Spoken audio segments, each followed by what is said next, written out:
Welcome to our channel. Today we how to enable workers' comp coverage verification for contractors with Verifly. Complete guide step by step clearly. To enable workers' comp coverage verification for contractors with Verifly, start by visiting the Verifly website. Create an account if you don't already have one. Log into your Verifly account using your credentials. Navigate to the dashboard to access your account features. Locate the Coverage Verifications section within the dashboard. Click on the Enable Coverage Verification option.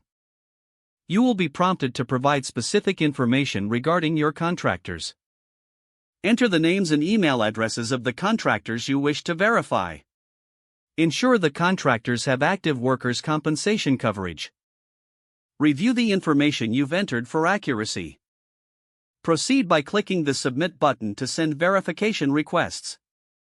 Wait for confirmation emails from Verifly once coverage is verified. You will also receive notifications every time a contractor's coverage is checked. If any issues arise, follow the provided instructions in the email for resolution.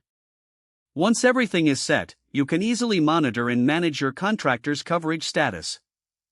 Regularly check back in to ensure that all contractors maintain current coverage.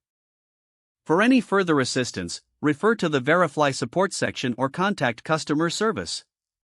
If the page does not load, refresh the browser or try again in a private or incognito window. Make sure you are using the correct email address, then retype it carefully to avoid small typos. If your password is not accepted, use the reset option and create a new strong password you can remember.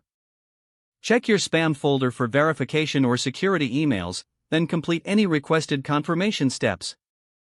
Enable two-factor authentication if available to improve account security and reduce unauthorized access risk. After signing in, review your profile details so your contact information and settings are accurate and current.